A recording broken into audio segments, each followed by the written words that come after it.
message à Basali Nzambe, Topé Nzambe, mon connaît désormais, moi-même j'enchaînerai mon peuple. Restez toujours scotché branché. Oui, l'homme de Dieu, tous les canaux message. Oui, Nzamba Tali suyo pour n'apporter ça. Nazobi sabana Nzambe batelema. Nzambe a lobi ma bembo côté et comme kana mboka sans Nzamba révélé. Aucun malheur peut arriver dans une ville si le Seigneur ne révèle pas cela à ses serviteurs. Yo mutola nangala lingo prêtez oreille na yo, o prêtez oreille na yo bien. Na moni Nzamba zotali sanga biloko moloko ba ibu. Na moni ba oiseau moko bizarre. Quand je dormais, j'ai vu des oiseaux bizarres. Mais ba oiseau wana bazaki na ba longue bouche. Mais na moni bazo kota na ba constant na ba porte ma fenêtre via batu. Mais na moni ba komelanga à grand caractère Europe. Na tout mais pourquoi cela ça veut dire quoi? Nzamba zo bisanga. Et ça me peut mo zo lingeya. Et ça peut mo makasi mais na so mona mort trans d'âge na moni 20 ans descend. Et puis na moni 40 ans montant. Na moni espace wana ya trans d'âge. Na tout mais pourquoi Nzamba zo bisanga ba maman papa to telema. Photo sambela pour na destinée ya vie à batu en Europe. Na so mona na moni 4 pays. Ça ciblé encore. Namoni Belgique, namoni France, namoni Allemagne, et puis namoni Espagne. Zamba zo bisanga. Et ça n'a pas moko ya ténèbres zo ngote makasa. Namoni esprit ya ba sacrifice ba mort. Mais na so mona bana mikie mikolo namoni ba vie ba zo kufa ba zo za na étouffement moko bizarre. Zamba bisinga photo tema to samela. Parce que diable azana posa azwa milimo bato. Namoni ba pesinga livre ya Apocalypse 19 à 18. Bible zo ba ils vont rassembler les oiseaux pour manger la chair humaine. Parce que na moni loko fait moko ya ténèbres. Et linge sala mais basa pour ça va récupérer l'esprit ya bato. Yango na zo ba pendant que na zo pe message oyo. Nzamba bisinga na exciter bato ba tema na prière. Na exciter bato to sambela ensemble. En fait que to bouter d'ailleurs esprit oyo ezo linga ko telema ya ba sacrifice. Na moni bana kokufa na moni bana beaucoup plus ko bota na ba difficulté ebele. Pe na moni bato ebele ko bela makasi. Mais Nzamba zo bisanga loboko na Nzambe eza prêt à côté le livre ya Joël chapitre 2 le verset 25 bi lobi Nzamba lobi soki botelemi to zongi epai na ye akolongola ba peste akolongola ba liwa brutal akolongola malédiction en fait que ba oya yeba za la couvert na makila ya Yesu Masia yango ko mona na kati ya Gosen ezaki ville ezaki réservé par les enfants d'Israël ba lobi que lorsque l'esprit de mort passait en Égypte et côté na banda ko ba Israélité parce que bazaki révélé ce que vous a révélé ne ko vous allez épargner ce que vous a na foi ne ko vous allez épargner ce que vous a na kati ya vie ya prière pe ya ba directif on za mazo pesa biso oyo apesinga pendant que banda ko prier papa ya message oyo Zamba ebisinga mabe kolongwa pe libotane ko za la couvert la sécurité ainsi dit l'Éternel. Voilà, merci beaucoup l'homme de Dieu. Alors numéro est affiché na bas écran, numéro non déjà. Est-ce que vous êtes disponible? Bananzame babengi yo aux attend, ya ko sur la paix, ya ko prier pour la paix de Dieu parce que yo nous vit message wana. L'homme de Dieu, Nzamba pesa biso za loka ba sentinelle. Nous sommes des sentinelles. Nous sommes les esclaves de Dieu. Donc notre objectif c'est prier pour toute catégorie de personnes. Très bien. Vous voyez. Donc c'est notre service. On a constitué des groupes. Des groupes, il y a WhatsApp. Tous bon dernier bateau. Tout ça groupe WhatsApp, on est dans bateau bazar rationnel, bateau bazar comprendre que nous devons prier. Et ces gens-là, tous bon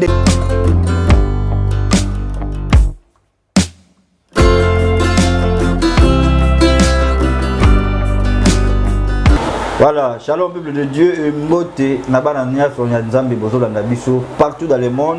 Et to Sengibino, Boye, Imalam, Nakate, Mission Nabiso, Parlement Céleste, Tolobaka. Ça, c'est une émission prophétique, pastorale. Et moyen moko, Yakoye, Baba, chose spirituelle, et dans la Jérémie 33.3, Letina, émission Nabiso, Parlement Céleste. Tolobaka, ah, Nesikalo, Lobaka. Ah ouais, si Kalo l'état de Sakabiso, ce qui est profond et caché. Ah on est si Kalo là, il faut moi mais la Kabiso vraiment un grand merci Nayo, chrétien tout chrétienne, place aux amis, vraiment merci pour votre fidélité à travers cette chaîne IHP Media et merci beaucoup pour ba message Nabino, ba appel Nabino et pourquoi pas ba critique Nabino dans les commentaires. Il y a un peu ça la Fox, il y a une émission Autrobaka IHP Media, c'est l'ensemble des saints. Les alliés Bota, il y a Bananzambe. En tout cas, Nzamba continue à repambola yo mutu ozo mais ça n'a toujours pour soutenir Basali Nzambe topé les orphelins, ba vieillard, ba veuve, Nzambe azanayo pambate Jacques les autres les région Pierre Santage, les alliés pour soutenir les orphelins et vraiment un grand merci na bana nyonso na bozo na biso.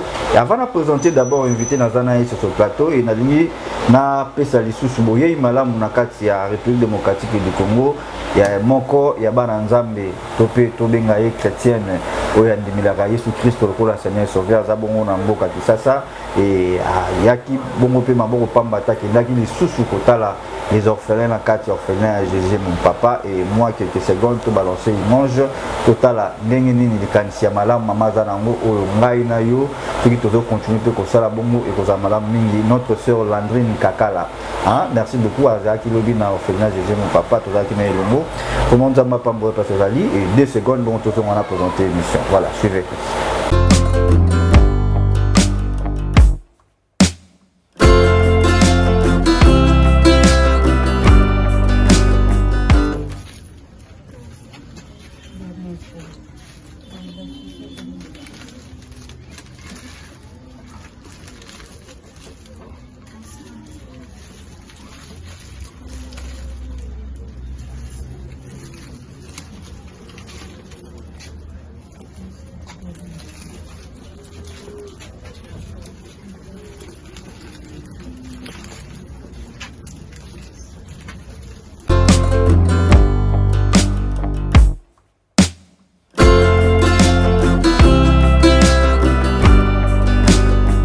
Voilà, merci beaucoup. Totali émission, moi partie extrait à notre sœur Landrine Kakala, Oyo, Wapi Alekaki Nakatia, Orphelinat Jésus, mon papa, Kaboli Bana Babombo et Nasuka, moi Loso, moi Foufou, moi Massango, moi Semoul, Atikeli Bango, Yakoka Okapo, que l'homme de Dieu lui passait, Renage, Autopécie, Tembo, Teta Sazali, Akoka, na Osom de la Bongo Bana Bilo, en tout cas, il est à Malam.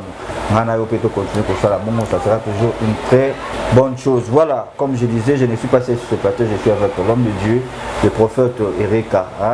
Toujours, il y a aussi des hommes de Dieu au nom de Bagumba Melibalte. C'est-à-dire, Baza Bato, des chroniques 2020, confiés à l'Éternel, vous serez affermis, mais à ce serviteur vous réussirez. Cela veut dire, Nzamba qui t'a raté, et tout le monde a eu, pas oublié que ça a été à Sala Randela, Basali Nae. Et on te peut sur Mbote Moussala Nzambe. Merci beaucoup, le Seigneur te bénisse mon frère. Amen. Merci beaucoup, Banazan Bazolandayo. Avant de débuter dans le Sambo, on peut savoir Mbote Kastalani. Je salue tout le monde Zolandanga partout. Nzambe Israël a Pambola Bino parce que au cause de la décidé na vidéo Zolanda et qu'on impacte Vino positivement. C'est pour cela, aux yeux au Boko Simina mon thème parce que le cœur est le centre de toute chose. Je vais prier en fait que prière nanga est triomphé la partie intérieure ya Vinayo.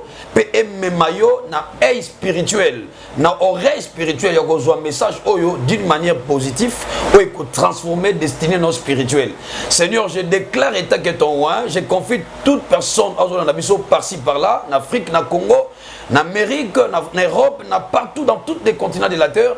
Zambetika te vie na bango est affecté positivement, pebika moi est à la porte banda kuna bango comme signe de délivrance na combat Yesu Masia to bonde libongo. Amen.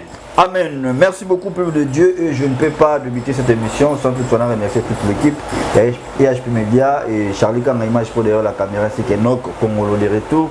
C'est EHP Media, Bios Mavoum, des demi en tout cas. Merci beaucoup. Et merci Nayo Pium Totas, coaché branché sur cette chaîne. En tout cas, s'abonner, Yom Total Somba Liboso, Tché mon colo, topiquer cloche à notification pour que tout soit bah continuité, il y a un message à Banzambe pour ça vraiment. Malamu mingi Nzambe Pambola yo et vous excusez-moi pour la lunette malati na moniamo et vraiment on dirait noir mais en noir tes appelé lunette vert ya misu o ya ngana bosana ki ngona ndaku mais batu basoni ngai bande kolanga basona pour que projeter au to tchara liboso et déranger biso tena misu. Voilà. Merci beaucoup l'homme de Dieu de retour toujours ici sur ce plateau. Alors Banazan Bazolandayo toujours au Balanda Kyo la fois passée tant on vit qui retraite et les lots de Bango. Est-ce que émission et les cas qui ont mis quelques temps la plus bas commentaire émission là. Bon, les gens commentent de leur façon d'appréhender les choses, mais moi je suis un homme de Dieu. Nous sommes là pour aider la population, base en facilité à un message on a parce qu'on reconnaît un vrai prophète par l'accomplissement de la prophétie. Dans les médias, on ne donne pas tous les messages parce que il y a des commissions où il y a des émissions de Salaka. Tu sais, il y a des menaces pour te faire prophétie, peut-être que la favorable pour la bangote. C'est pour cela, ce qui Jean-Baptiste Bakata qui m'a Ezaki quelque part le message qu'il avait reçu de façon à transmettre qui message au lieu éthique à vinaye azala vivant mais et conduit na kufa parce que prophétie pour un majeur ezalaka muto apesi yote yonde muto pesa message c'est ça le problème parce que le message est transitoire c'est-à-dire j'ai reçu le message dans le ciel et moi j'ai transmis sur la terre. Alors sur la terre il y a des gens de toutes catégories. C'est pour cela que Muto alingi ayoka profondeur il y a message on a joué pour ne pas s'exposer aux médias. Il peut aussi appeler individuellement. Donc, il y a qui condition T, mais il y a qui proposition. Vous voyez, il faut tous en la compréhension bien. Nous sommes des frères, nous sommes des sœurs, tous en la compréhension bien. Et le message que Dieu m'avait donné, je suis en train de continuer. Il y a des gens qui m'ont appelé. Hein? Oui.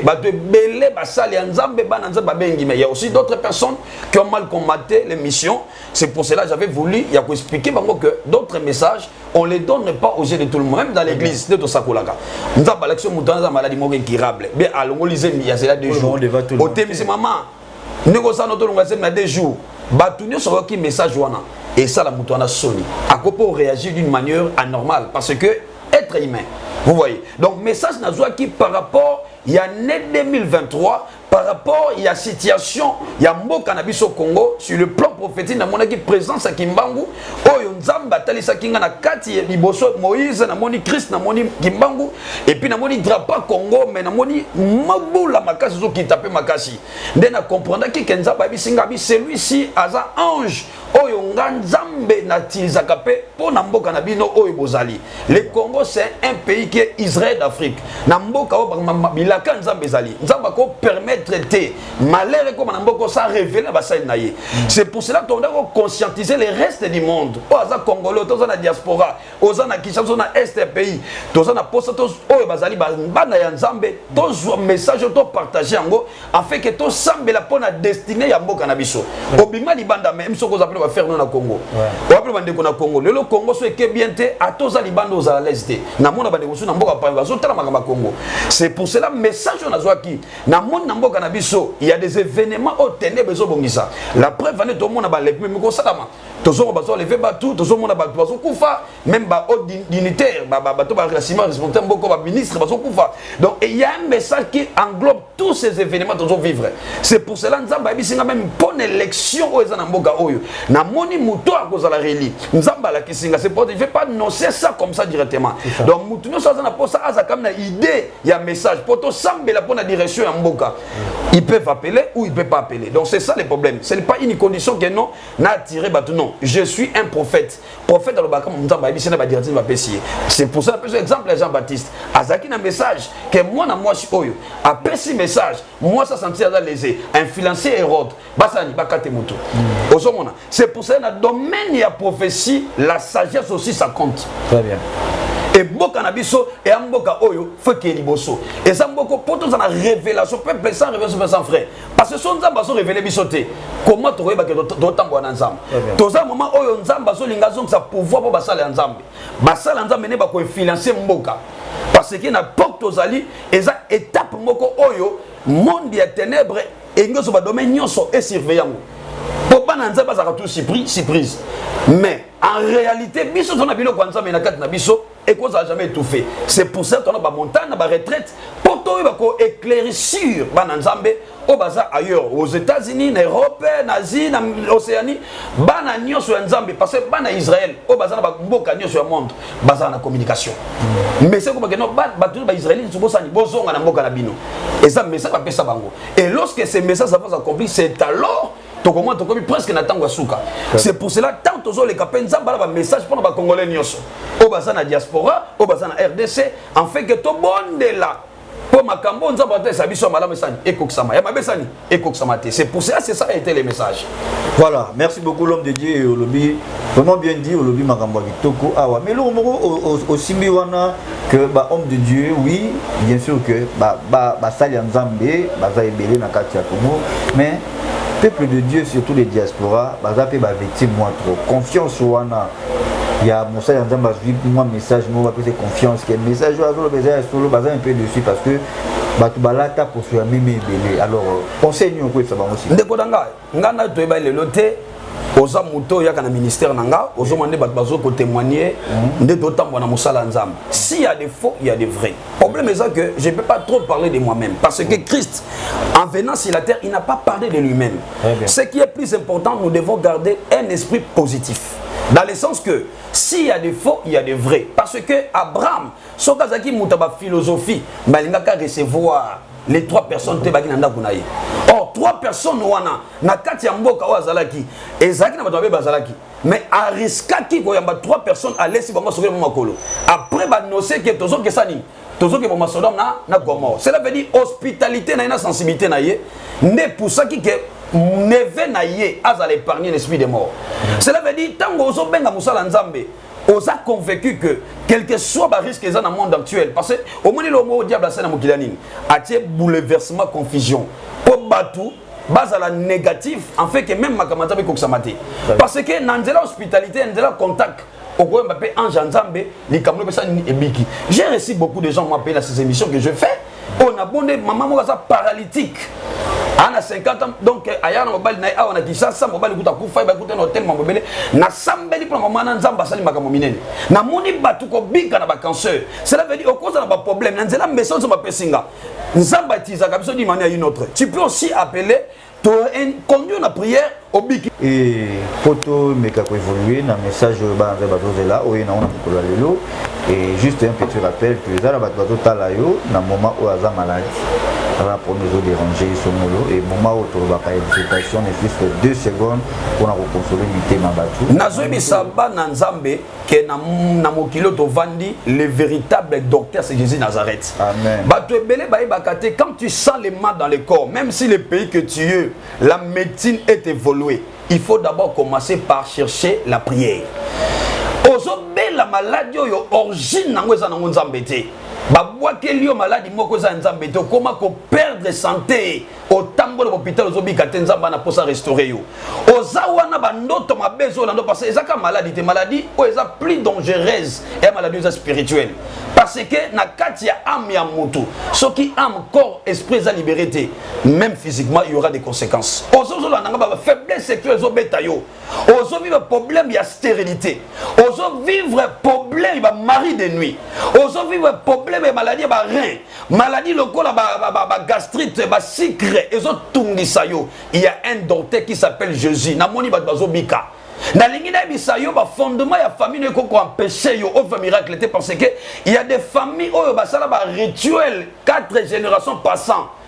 Au même la famille on a ozo maladie moko héréditaire. Maman boto akufa nango. Ya na yo akufa nango noko na akufa nango mais maladie on a peine à venir se répéter donc cela veut dire médicalement qu'on peut te dire que c'est normal mais ça va réalité aux spirituels c'est pas négatif et sengi on comprendre que nzamba na posa akata ba puissance seigneur so finance ka vie na yo o sala ka musala même mbongo zo ko sala nango le côté ato s'investir na muto sali coopération suka ka foba ki mona mbongo vie na yo ça vandi quelque part au santaka une partie à corps ne fonctionne à côté et de comment ka bengi sexe naie et comment rétrécir mais à bottom kabongote cela veut dire bah comprendre que tu peux pas mettre au monde parce que banano ba danger pas combattre royaume diable na kata famille na yo ba comprendre que sorcellerie moi écoute na vie no zate c'est pour cela au kenda poto tout le temps na vie na ozaka arrêter musala ba bengana kayo et après travailler pendant un temps et ça na batu ebele ba na sous malédiction o ba famille et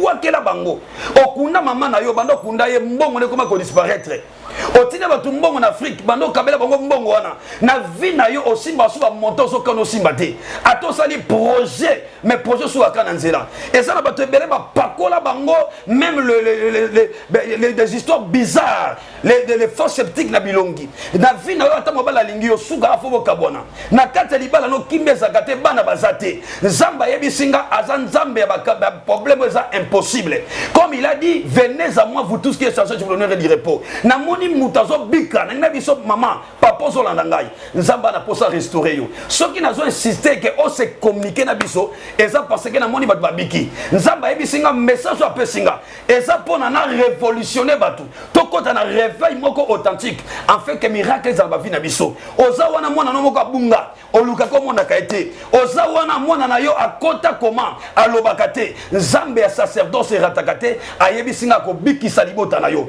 nazo mona ba kadena ezo fongwama na ba vie ya bato plus bakanga yo vie na yo okenda poto mukande zakate nzamba ayebisinga ko peso mukanda à travers la prière des sacerdoces makamu fait efongwama et puis année 2023 eza mfonza basalela yo yo mutozola nanga bien aimé na lingi na bisayo nzambe ya Israël je suis Nazareth a changé na moni simo kimbango sala miracle na mokilo yo miracle simo kimbango sala eza na bato penza batelemi la génération yo oyo bazana grâce au simo kimbango zaki nango na moni comment nzamba sala biso miracle na nzela o tozo tambola ya nzambe oyo na lingi pe fino sanini obika ozana zemo zo banga obota kana ba césarienne mais cette fois-ci nzamba ebisinga okobota na voix basse ainsi dit l'Éternel. Merci beaucoup l'homme de Dieu, merci beaucoup et continuez à temps, en tout cas toujours avancer toujours. Un grand merci à peuple de Dénion sur Oyo, Bozo, mais ça n'a pas pris sa confiance, Nakatia et EHP Media. Et une fois encore, l'ami Somba Bosso, s'abonner sur cette chaîne EHP Media pour toujours continuité à l'émission, il y a un message à Bassal Nzambe, Topé Nzambe, mon connaisseur désormais, moi-même j'enchaînerai mon peuple. Restez toujours scotché branché. Oui, l'homme de Dieu, tous les canaux, message, Oyo, Nzamba Talisio pour n'apporter ça. Nazobi sabana nzambe batelema nzambe alobi mabembo côté ekomaka na mboka sans nzamba révéler aucun malheur peut arriver dans une ville si le Seigneur ne révèle pas cela à ses serviteurs yo mutola nangala lingo prêter oreille na yo o prêter oreille na yo bien na moni nzamba zotalisanga biloko moloka ba ibu na moni ba oiseau moko bizarre.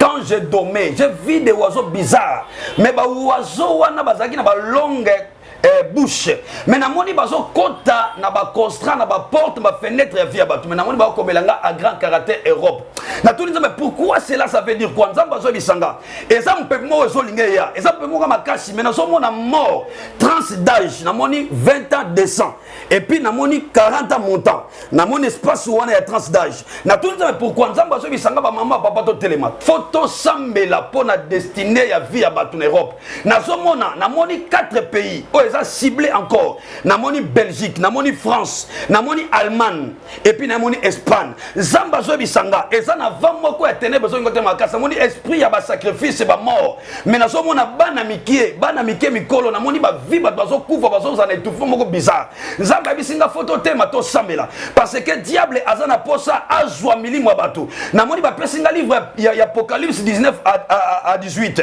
Bible zo ba que ils vont rassembler les oiseaux pour manger la chair humaine parce que na moni le corps fait moko ya ténèbres et linge sala mais bazana pour ça ba récupérer l'esprit ya bato yango na zo ba pendant que na zo pe message oyo nzamba ebisinga na exciter bato ba tema na prière na exciter bato to sambela ensemble en fait que to bouter de esprit oyo ezolinga ko telema ya ba sacrifice na moni bana kokufa na moni bana beaucoup plus ko bota na ba difficulté ebele pe na moni bato ebele ko bela makasi mais nzamba zo bisanga loboko na nzambe eza prêt à côté le livre ya Joël chapitre 2 le verset 25 biolobi nzamba lobi soki botelemi to zongi epai na ye akolongola ba peste akolongola ba liwa brutal akolongola malédiction en fait que ba oya yeba za la couvert na makila ya Yesu Masia ya moko mona na kati ya Gosen ezaki ville ezaki réservé par les enfants d'Israël ba bi que lorsque l'esprit de mort passait en Égypte et côté na banda ko ba Israélité parce que bataki révélé ce que ça révélé ne okozala épargner ce que ça na foi ne okozala épargner ce que ça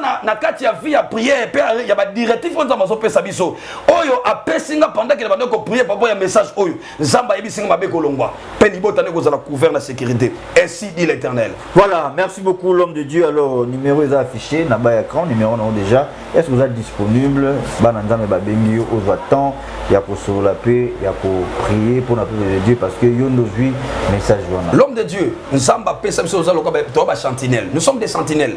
Nous sommes les esclaves de Dieu. Donc notre objectif c'est prier pour toute catégorie de personnes. Très bien. Vous voyez. Donc c'est notre service. On a constitué des groupes il y a WhatsApp. Tozo bondé na bateau. Tout ça groupe WhatsApp on est na bateau baza rationnel, bateau baza comprendre que nous devons prier.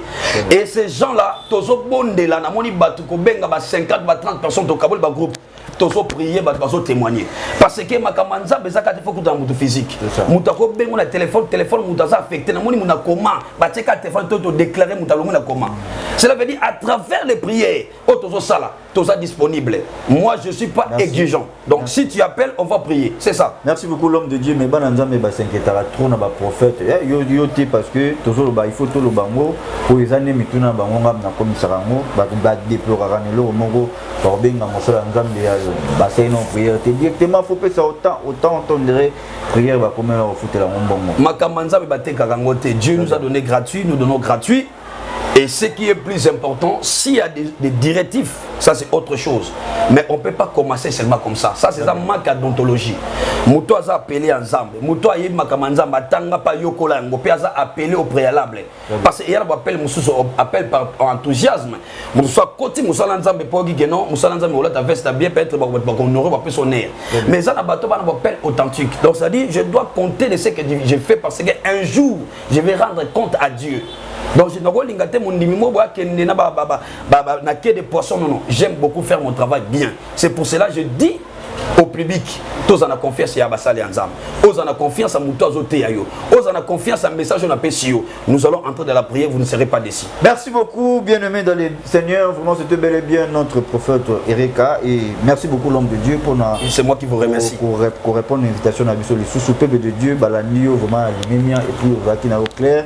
Et Nzamba Pambola, Montignon, c'est ça qui lui bakou, ya kolanda message Oyo et Bella, ce qui est bétami, tout ça la attention, tout ça la kangele. Ils ont un message Oyo. Il faut tout ça en distraité, tout ça vraiment veille dans le message.